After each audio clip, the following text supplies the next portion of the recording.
When you described how it feels to just be in the vortex and be happy and let things happen. Well, that happened to me 27 years ago when I met my wife. And it was an incredible, incredible series of events that you couldn't write. And she was just perfect, like I had ordered, check, check, check. Then you go fast forward 27 years, and there are pieces of the relationship that, again, there's nothing that anyone else could fit the bill except her. It's like we were meant to be. Yeah. However, there are human physical life relationship issues. And I'm trying to understand, or maybe you can give me some insight into this, because I really adore her at the inner being level. Would you say that in those early stages that there was more of what you wanted active in you and not so much of what you don't want active in you back then?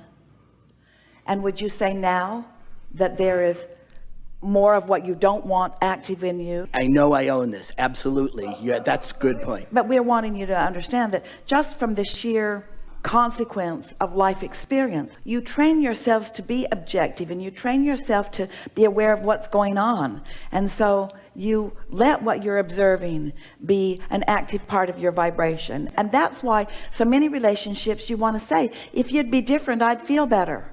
And it's true. If they would be different, you would feel better. But it's not their job to be different so that you can feel better.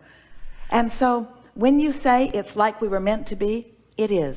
When you say it was like it was made to order, it is. When we say, even before the two of you came into this physical experience, that was the plan that you had. That's why it felt so extraordinary when the two of you recognized each other and realized something that had been in each of your vortices all that time.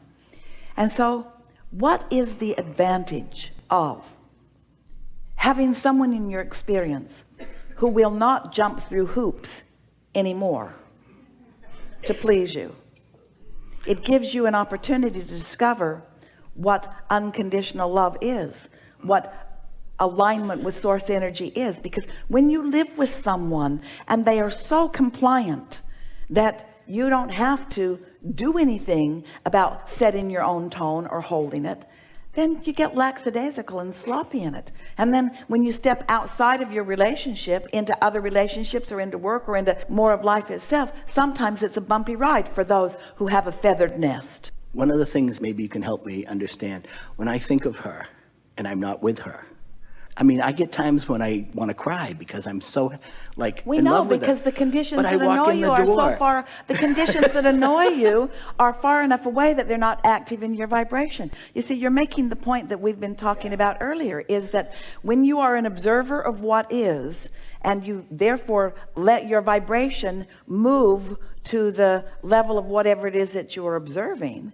So what is it? Is she finding fault with you? Is she wanting you to do things that you don't want to do? Is she squelching your freedom? Is she nagging at you? Or all of the above? No. None of the above? No. I guess my first relationship was more of a partnership, and she's not a person who's into partnership. When we first met, she was very cooperative. And then one day I said to her, "You used to be cooperative. What happened?" She says, "Well, I didn't have you then. I've got you now." So I'll say to her in a bit of frustration, I said to her, "You go out of your way to frustrate me and annoy me." And she says, "Oh, it's not out of my way at all." So there's this resistive piece. So I walk in the door expecting, I don't know why, but I expect, oh, I can't wait to see her. And there's like a physical energy as soon as I get into her sphere that changes. Is it both of us? Is it me? It is both of you, but you're the only part of it that you can do anything about.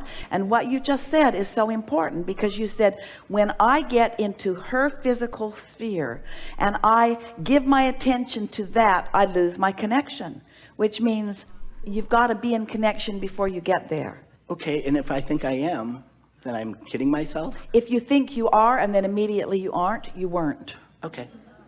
Okay. Think about what we were just talking about someone being a powerful influence, one who's tuned in, tapped in, turned on. Well, Almost everybody wants somebody else to be a powerful influence for alignment. So you come together and you say, all right, you be really good to me, and if you're really good to me, then I'll be really happy. And what your inner being is saying is, don't depend on each other to make you happy. Be happy independently of each other, and then come together in your happiness. So it's certainly not too late for you to have a renewal of how you feel. Yesterday, in a similar conversation, we told a story that felt off the subject, but isn't, that was very helpful to the woman who heard it. And we're going to do the same for you here today. And you're going to understand what we mean by this.